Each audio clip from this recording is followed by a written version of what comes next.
नमस्कार, BS TV देख रहे हैं आप और मैं हूं आपके साथ प्रीता उपाध्याय दीक्षित। और बीएस टीवी के इस खास कार्यक्रम स्वयं सिद्धा में आप सभी का बहुत स्वागत है।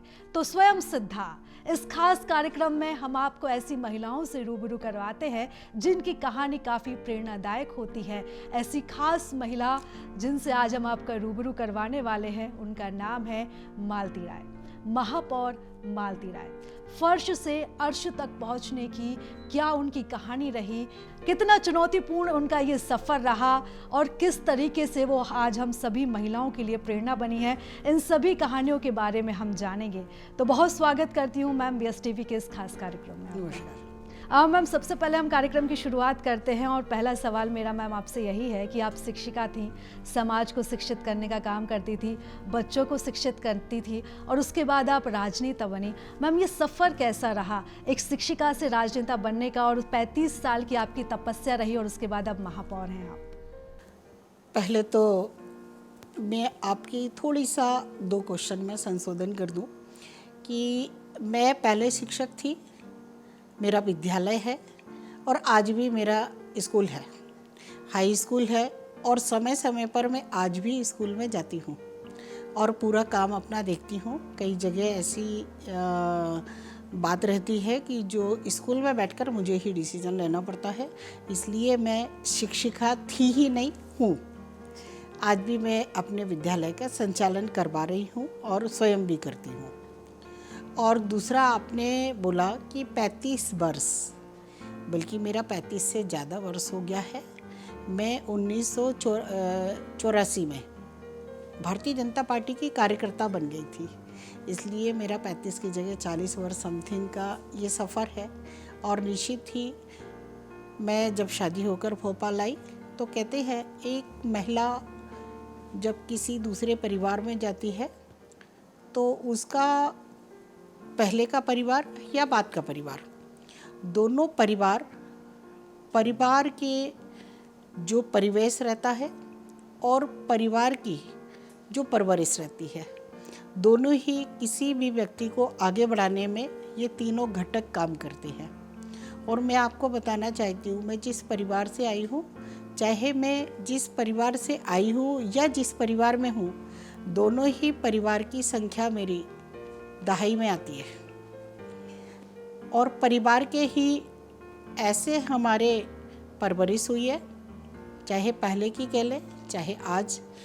परिवार में इस तरह का हम सबको आगे काम करने के लिए जो प्रोत्साहन परिवार से मिलता है, उसी का सफ़र है कि मैं स्कूल का संचालन करते करते राजनीति का काम करती रही और परिवार का भी काम करते हुए आज मैं एक बीना हमारा छोटा शहर है, उससे लेकर भोपाल एक महानगर में आकर और मैं महापौर बनी। इसके लिए परिवार, परिवेश और परवरिश तीनों का सहयोग मिला और उसी का कारण है कि आज मैं राजनीति में आकर, क्योंकि हमारे परिवार की ही किसी भी स्टेज पर देखें, हम किसी भी प्लेटफार्म पर देखें तो हम लोगों ने अपने प्लेटफार्म को खुद ही बनाया है, चाहे वो स्कूल का संचालन करने में हो, राजनीति में हो, तो हम लोगों का खुद ही का प्लेटफार्म है और उसी प्लेटफार्म में हम लोग चल रहे हैं। और आज महापौर के रूप में मैं यदि आई हूँ तो भारतीय जनता पार्टी की कार्यकर्ता के नाते पहले मैंने जिला महामंत्री के रूप में काम किया, फिर भारतीय जनता पार्टी महिला मोर्चे की मैं जिलाध्यक्ष बनी। उसके बाद जिलाध्यक्ष बनने के बाद फिर मैं भारतीय जनता पार्टी की जिले की उपाध्यक्ष बनी। नरेला विधानसभा की 3 बार प्रभारी रही हूँ और कारवा कार्यक्रम की प्रदेश की संयोजक रही। इस तरह से मैंने अलग अलग विधाओं में भारतीय जनता पार्टी का काम किया, संगठन का काम किया। और संगठन का काम करते हुए 2004 में मैं पार्षद बनी और पार्षद बनने के बाद मुझे एक जोन का अध्यक्ष बनाया, जिसमें 4 वार्ड मेरे आते थे। तो मैंने वहाँ पर सफल संचालन करते हुए वार्ड 64 के पार्षद कार्यकाल का समय निकाला और उसके बाद पार्टी ने मुझे जिम्मेदारी दी, महापौर का प्रत्याशी बनाया भोपाल नगर निगम से।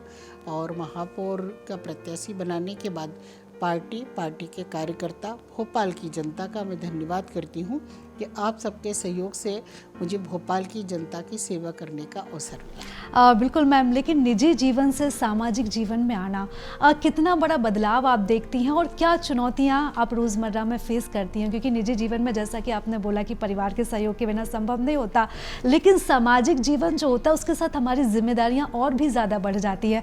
मैम, आप कैसे निर्वाह करती हैं इतनी वही जिम्मेदारियों का? बात प्रीता जी मैंने बताई, परिवार का साथ है तो परिवार का साथ होने के साथ में ही जब मेरा निजी जीवन रहता है, जब मैं घर में हूँ तो मैं एक गृहिणी की तरह अपने दायित्व को निभाती हूँ। और जब मैं समय देख लेती हूँ कि नहीं, मुझे जनता के बीच जाना है, आज मेरी बाहर की आवश्यकता है, मुझे यहाँ जाकर काम करना है, तो मैं बाहर राजनीति के संबंध में महापौर के पद पर, संगठन के पद पर आकर और निश्चित ही काम करती हूँ। और उसमें परिवार का सहयोग मुझे मिलता है और उसी का कारण है कि मैं अपनी जिम्मेदारियों को दोनों तरह से निभा पा रही हूँ। जी, ये कहा भी जाता है कि राजनीति की डगर है काफ़ी कठिन होती है और ख़ास तौर पर अगर हम महिलाओं की बात करें, लड़कियों की बात करें तो थोड़ी चुनौतियाँ और भी ज़्यादा बढ़ जाती हैं।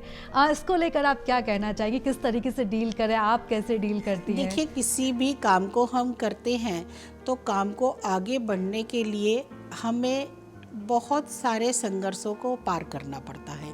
यदि हम घर परिवार को भी चलाते हैं तो हमें हमारे घर में आगे बढ़ाने के लिए हमें योजनाबद्ध तरीके से हम परिवार को आगे बढ़ा सकते, घर को आगे बढ़ा सकते। इसीलिए राजनीति में भी हमें आगे बढ़ने के लिए काम करना पड़ता है, संघर्ष करना पड़ता है। और हम एक बात को ध्यान रखें कि हम राजनीति में आगे बढ़ते जाएं और निश्चित ही जब हम काम करते हैं तो राजनीति में हमें स्थान मिलता है। बिल्कुल, जैसा कि अभी आपने जिक्र भी किया था कि कई महत्वपूर्ण पदों पर आप रहीं, लेकिन महापौर जब आप बनी तो क्या प्राथमिकताएं आपकी रही हैं? इससे पहले आपने कुछ सोचा होगा कि इस तरीके से आपको काम करना है और जब आपको जिम्मेदारी मिली तो क्या प्राथमिकताएं आपकी रही? देखिए, जब मैं महापौर का चुनाव लड़ रही थी उस समय मेरे मन में एक ही जिज्ञासा थी कि भोपाल की जनता ने यदि मुझे सहयोग दिया कि भोपाल की सेवा कर सकूं, तो जिस तरह से मैं स्कूल का संचालन करती हूं, इसलिए बच्चों को, भोपाल के बच्चों को भोपाल नगर निगम के माध्यम से किस तरह से हम शिक्षा दे सकते हैं, किस तरह से उनको सुविधाएं दे सकते हैं, ये योजना मन में थी। और हमने उसी का कारण है कि भोपाल में हमारे 6 लाइब्रेरी चल रही हैं। हमने 6 लाइब्रेरियों में उनको इंटरनेट कनेक्शन करके दिया है। बच्चे IAS IPS की पढ़ाई वहाँ पर करते हैं और समय समय पर मैं खुद लाइब्रेरी में जाकर और बच्चों से डिमांड करके उनको जो भी समस्या रहती है उन समस्याओं का तत्काल निराकरण करके और सुविधा उपलब्ध करवाती हूँ। जैसे अभी कुछ दिन पहले मैं गई थी जनवरी फरवरी में, तो बच्चों ने बताया कि उनको कुर्सियाँ कंफर्टेबल चाहिए थी, तो 6 ही लाइब्रेरी में मैंने तत्काल 1 महीने के अंदर प्रोसीजर के तहत मंगवाना पड़ा, इसलिए 15 से 20 दिन 25 दिन किसी लाइब्रेरी में लग गए।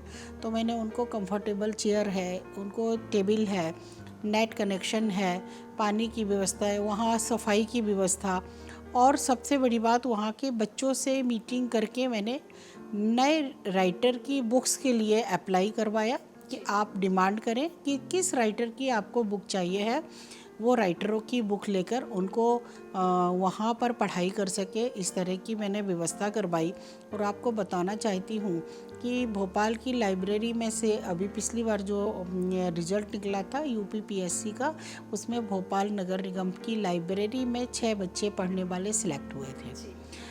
और उसके बाद में मैंने एक और व्यवस्था की है। बच्चों ने डिमांड की थी कि जब 2 दिन 3 दिन की छुट्टी आती है तो उनकी पढ़ाई का नुकसान होता है, तो मैंने नगर निगम कमिश्नर से बातचीत करके और छुट्टी वाले दिन 8 बजे से 2 बजे तक एक शिफ्ट में पूरी लाइब्रेरी संचालित हो सके, तो एक विशेष व्यवस्था बच्चों को दिलवाई कि उनकी पढ़ाई में नुकसान ना हो। एक मेरा ये सपना था। दूसरा, मेरा चुनाव के टाइम ही मैंने कई जगह कहा भी था कि भोपाल की जनता को बहुत छोटी छोटी समस्याओं को लेकर नगर निगम के ऑफिस तक आने की आवश्यकता नहीं पड़े, ऐसा मैं प्रयास करूंगी। और उसी प्रयास को मैंने किया कि महापौर हेल्पलाइन मैंने चालू की और महापौर हेल्पलाइन में छोटी समस्याओं को हम तत्काल निराकरण करते हैं। और आपको बताना चाहूँगी 1 जनवरी 2023 को मैंने महापौर हेल्पलाइन चालू की थी और 1 साल के अंदर मैंने 37,365 इतने लोगों की जो छोटी समस्याएं थी वो टेलीफोन के माध्यम से, महापौर हेल्पलाइन के माध्यम से भोपाल की जनता को सुविधाएं दी है। इसी तरह से मैंने चुनाव में एक और बात कही थी कि भोपाल की पहचान राजा भोज और रानी कमलापति, भोपाल के बच्चों को ये जानकारी मिल सके, इसके लिए मैंने प्रयास किया। और शीतल प्रसाद जी की लाइब्रेरी है 6 नंबर स्टॉप पर, वहाँ पर मैंने संग्रहालय बनाया और उस संग्रहालय में राजा भोज और रानी कमलापति का पूरा वृत्तांत लिखा है, ताकि बच्चे वहाँ देखकर ये चीज़ समझ सकें कि किस तरह से राजा भोज और रानी कमलापति भोपाल के लिए थे। ये भी मैंने किया है। भोपाल नगर निगम के माध्यम से सोलर और विंड प्लान लाकर और नगर निगम की आर्थिक स्थिति ठीक हो सके, इसलिए मैं सोलर लगवाए। और भोपाल की जनता से भी मैंने आग्रह किया है कि लोग अपने घरों पर यदि सोलर पैनल लगवा लेंगे तो निश्चित ही 2 फायदे होंगे। एक तो वातावरण में, हमारा पर्यावरण में शुद्धिकरण आएगा और दूसरा लोगों के घरों में बिजली का बिल कम लगेगा। इसके लिए भी मैंने चुनाव से पहले ही घोषणा की थी कि जो भी व्यक्ति 31 मार्च तक सोलर पैनल अपने छतों पर लगा लेगा, भोपाल में अपना नाम नोट करवा दे, उसको संपत्ति कर में हम 6% की छूट देंगे। तो भोपाल की जनता सोलर सिटी बन सके, इस तरह का भी मेरा प्रयास है। मैं कई जगह झांकियों पर गई और झांकियों पर जाकर मैंने एक ही आग्रह किया कि भोपाल की जनता का साथ रहेगा तभी हम भोपाल को आगे बढ़ा सकेंगे। और जीरो वेस्ट पर लोगों ने आज की तारीख में भंडारे स्टार्ट कर दिए हैं। इसकी मुझे बहुत प्रसन्नता है कि लोगों को भी ये जागरूकता आ गई है कि हमको यदि भोपाल को आगे बढ़ाना है तो निश्चित ही हमें सिंगल यूज प्लास्टिक मुक्त भोपाल करना रहेगा। और कई गणेश जी की झांकियाँ, कई दुर्गा जी की झांकियाँ, और जैसे अभी हाल ही में अंबेडकर जयंती मनी, तो अंबेडकर जयंती में भी कई जगह पर जीरो वेस्ट के माध्यम से और कार्यक्रम हुए हैं। इस तरह के कई ऐसी योजनाएं हैं, कई ऐसे काम हैं जिसको हमने किए हैं। वाकई एक बड़ा विज़न लेकर आप चल रही हैं और अक्सर आपने जिक्र भी किया है कि आपका सपना रहा है कि भोपाल को नंबर 1 बनाना है स्वच्छता सर्वेक्षण में। इस दिशा में मैम अगर आप जिक्र कर दें क्या काम किए जा रहे हैं? निश्चित ही भोपाल की जनता का यदि सहयोग रहेगा तो भोपाल की जनता के सहयोग से ही हम आगे बढ़ सकेंगे और आगे बढ़ के भोपाल को हम आगे स्वच्छता में बढ़ा सकेंगे। मैम, सिंगल यूज़ प्लास्टिक को लेकर भी आपने एक सराहनीय पहल की थी, बिट्ठल मार्केट को पूरा मुक्त कर दिया गया है। हमने वहाँ पर सब्जी मंडी में जाकर कुछ विशेष लोगों का सहयोग लेकर वहाँ सब्जी खरीदने वालों पर भी और सब्जी बेचने वालों पर भी हमने प्लास्टिक की थैलियों पर रोक लगाई थी और अभी वो संचालित है। भोपाल की जनता को हमने कई जगह लगभग 1 लाख से ज़्यादा हम थैले भी बांट चुके हैं। और भोपाल की जनता से यही आग्रह है कि आज भी यदि आप मार्केट में जाते हैं तो कपड़े के थैले को लेकर जाएं और उसमें सब्जी लेकर आएं, तो भोपाल में एक नई पहल हुई है। जी निश्चित ही मैम, लेकिन अगर अभी हम कुछ दिनों से देख रहे हैं डॉग बाइट के मामले काफ़ी बढ़ रहे हैं। हालांकि प्रयास निगम की तरफ से लगातार किए गए हैं, लेकिन अभी भी काफ़ी ज़रूरत है इस क्षेत्र में इस तरह काम करने की। भोपाल में डॉग बाइट बढ़ रहे हैं, उसीलिए पहले एक्चुअली क्या था कि भोपाल नगर निगम में एक सेंटर था और एक सेंटर पे 50 डॉग रखने की व्यवस्था थी और उसमें से 20 से 25 लोगों का एक दिन में जो सर्जरी होना चाहिए वो होना चाहिए थी। तो एक सेंटर पे इतना हो नहीं पाता था, लेकिन आज की तारीख में हमने 3 सेंटर बना दिए हैं और 3 सेंटरों पर एक सेंटर पर पहले 100 लोगों की रखने की व्यवस्था थी और 25 सर्जरी डॉक्टर को करने का कंपलसरी था एक सेंटर पर। तो ऐसे हमने 3 सेंटर बनाए। उसके बाद में जब ज़्यादा ये समस्या आने लगी कि डॉग बहुत हो गए हैं, जी। तो फिर हमने जहाँ तीनों सेंटरों पर 100 डॉग और हम वहाँ पर रख सके, इस तरह की हमने व्यवस्था की। जहाँ हमारी एक गाड़ी चलती थी, उधर हमने 2 शिफ्टों में नगर निगम के कर्मचारियों को लगाकर डॉगों को इकट्ठा करके और उनको एडमिट करवा के और उनका ट्रीटमेंट करवाने का प्रयास किया है। और भोपाल की जनता से फिर वही सहयोग है। भोपाल की जनता के सहयोग के बिना अकेला नगर निगम यदि किसी काम को करता है तो कहीं ना कहीं समय लगता है, और भोपाल की जनता यदि साथ देती है निश्चित तो ही। किसी भी काम में समय नहीं लगता। बिल्कुल। ये तो आपके कार्य क्षेत्र की तमाम बातें हुई। लेकिन अगर हम निजी जीवन की तरफ लौटें, तो जैसा कि अभी हमने जिक्र भी किया था कि काफ़ी चुनौतीपूर्ण रहता है, परिवार का समर्थन की बहुत आवश्यकता पड़ती है। आप खाली समय कैसे व्यतीत करती हैं? वैसे आपको इतना समय मिलता नहीं होगा, लेकिन आपकी रुचि क्या है? आप मतलब क्या काम बहुत ज़्यादा पसंद करती हैं? वैसे तो आपको मैं बताऊं कि समय ही नहीं मिल पाता है कि मैं खाली रहूं, लेकिन इसके बाद भी मैं अपनी जिम्मेदारी को निभाते हुए जब मैं घर पहुंचती हूं तो बाहर की चिंता को छोड़कर और घर में पूरा समय मेरे परिवार के साथ में बिताकर देती हूं। और बाहर यदि हूं तो बाहर की जिंदगी में पूरी जीकर शहर की जिम्मेदारी आपके ऊपर है, तो कैसे जो तमाम महिलाएं जो सुन रही होंगी उनको कुछ टिप्स देना चाहें कि कैसे वो निश्चित ही स्ट्रेस से दूर रहें? हम और अपनी ज़िंदगी का डिसीज़न हमको खुद लेना चाहिए कि हम हमारी आवश्यकता किस समय किस स्थान पर है। यदि हम घर में हैं तो हमें अपनी घर की जिम्मेदारी निभाना चाहिए। आपको मज़े की बात बताऊं तो आज भी मैं सुबह उठकर अपनी और अपने हस्बैंड की चाय खुद बनाती हूं। मैं चाय नहीं पीती हूं, लेकिन मैं सुबह की चाय साहब को बना कर देती हूँ और हम साथ में बैठकर चाय पीते हैं, न्यूज़पेपर पढ़ते हैं और उसके बाद अपनी दिनचर्या को स्टार्ट करते हैं। जी, तो हम अपनी ज़िंदगी का समय जो है, जिस समय हमें जहाँ आवश्यकता है हमें वो काम करेंगे तो हमको भी आनंद मिलता है और जिसके लिए हम कर रहे हैं वो भी आनंदित होते हैं। बिल्कुल। अगर हम आपके सामाजिक जीवन की बात करें, तो आपके कामकाज की बात करें, तो काम के लिए काफ़ी सख्त रहती हैं, लापरवाही बिल्कुल भी आपको बर्दाश्त नहीं होती है। लेकिन अगर निजी जीवन की बात करें तो क्या आप इतनी ही स्ट्रिक्ट हैं घर में? मुझे घर में भी मतलब घर में भी मुझे ऐसे ही अच्छा लगता है, समय पर सारा काम हो।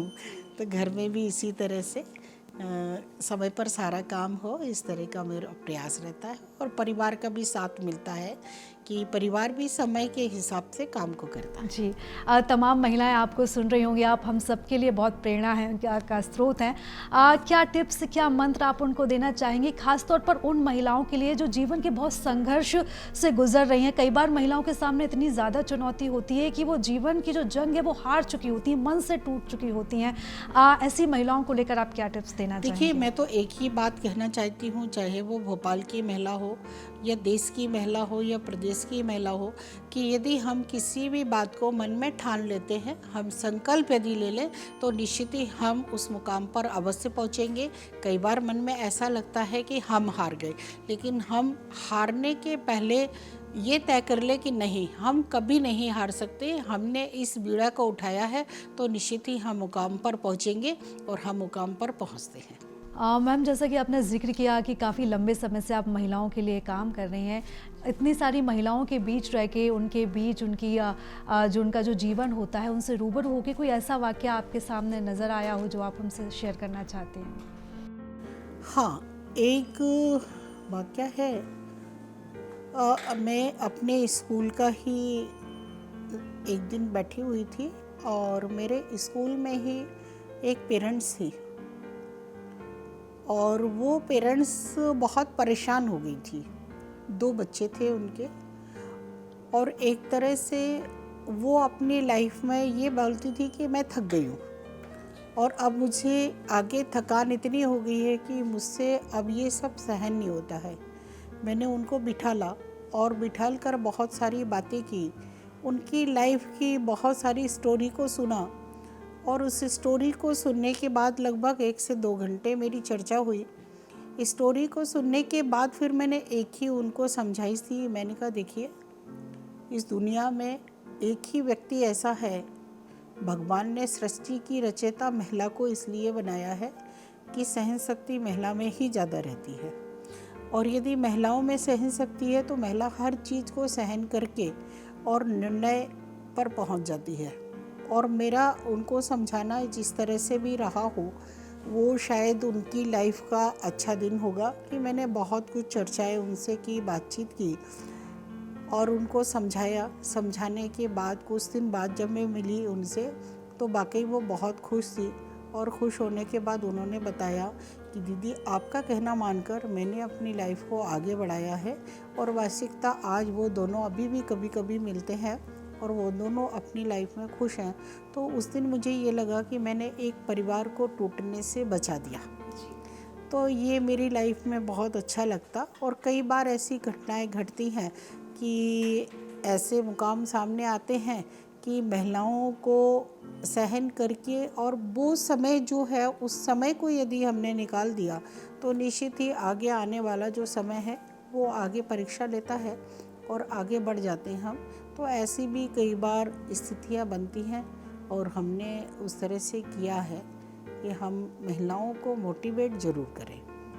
और मेरा प्रयास एक ही रहता है कि महिलाएं यदि किसी काम को करने के लिए आगे बढ़ती हैं तो निश्चित ही हमें ये सोच के करना चाहिए कि आज हम गिरेंगे तो कल उठेंगे, और उठकर हम आगे बढ़ते रहेंगे, और गिरने के बाद हम रुकेंगे नहीं, तो निश्चित ही आगे बढ़ जाते हैं। बिल्कुल, यानी कि सहनशीलता वो शक्ति है जिससे महिलाएं हर परीक्षा को पास कर लेती है। जी, मैं तो एक ही बात को मानती हूँ कि महिलाएं जो ठान ले तो वो कर सकती हैं, लेकिन बहुत नम्रता के साथ, सहन शक्ति से, और अपने आप को एक टारगेट बना के कि हमको इस काम को करना है तो हम वो कर लेते हैं। बिल्कुल, लेकिन जैसा कि अभी आपने जिक्र भी किया 40 साल से आप राजनीति में, फिर से मैं राजनीति के सवाल पर लौटूंगी। आरोप प्रत्यारोप का दौर बहुत ज़्यादा चलता है, कई बार व्यक्तिगत हमले भी किए जाते हैं, कैसे डील करते, कैसे फेस करते हैं? देखिए, यदि हम सही राह पर चल रहे हैं तो व्यक्तिगत हमलों की हमें चिंता नहीं करना चाहिए, क्योंकि यदि हम सही राह पर चल रहे हैं तो यदि किसी ने हम पर हमला किया है तो वो हमले वाला ही खुद धराशायी होगा और हम आगे बढ़ जाएंगे। लेकिन उसके पहले हमारा दृढ़ संकल्प होना चाहिए, हमें स्वच्छ छवि से राजनीति में आगे बढ़ना चाहिए। और किसी भी काम को, आज आप एक बात कह रहे हैं और हम तो हमारे महिलाओं से एक बात कहना चाहते हैं कि हमारे देश के यशस्वी प्रधानमंत्री नरेंद्र मोदी जी ने तो घोषणा कर दी है कि अब हम आगे आने वाले समय में महिलाओं को 33% आरक्षण चुनाव में भी देंगे, हर एक विभाग में। आज हमारी बहनें किसी भी विभाग में ले ले तो 33% का आरक्षण करके धरती से लेके और आसमान तक हमारी महिलाएं हैं, बहन बेटियां हैं। हम किसी भी विधा में ले लें आप, आज हमारी बहनें, बहुत सारी बेटियां ऐसी हैं जो आसमान में जेंट्सों को पीछे छोड़ रही हैं। और यहाँ पर भी आपने देखा होगा कि जो एयर शो हुआ था उसमें भोपाल की बेटियों ने एयर शो में पार्टिसिपेट किया था। इसलिए हमारी बेटियाँ, हमारी बहनें कहीं कमज़ोर नहीं हैं, वो ताकत से खड़ी रहती हैं। वो जिस डिपार्टमेंट में भी हैं वो अपने डिपार्टमेंट को पूरी तन्मयता के साथ निभाकर और बहुत अच्छे से और ईमानदारी से काम करती हैं। किसी भी डिपार्टमेंट में आप देख लें, यदि हम आप भी देखें तो आप भी अपने डिपार्टमेंट में अच्छा काम कर रहे हैं और हम भी हमारे विभाग में बिल्कुल, ज़रूरत पड़े तो गौरी भी है और ज़रूरत पड़े तो कालिका जी, तो निश्चित ही। बिल्कुल।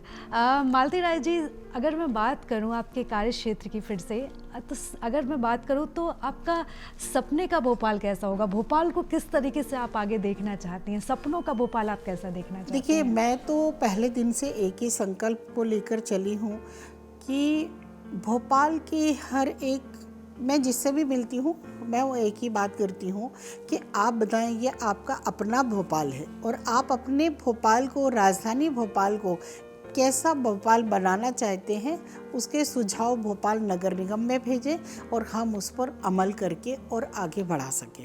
तो भोपाल की जनता से भी मैं कई जगह सुझाव लेती हूँ और बहुत अच्छे सुझाव आते हैं। आपको मैं बताना चाहूँगी कि भारतीय जनता पार्टी ने अभी पिछली बार मुझे एक कार्यक्रम दिया था कि मुझे भोपाल के गणमान्य नागरिकों से मिलकर और पार्टी संगठन पर चर्चा करना थी।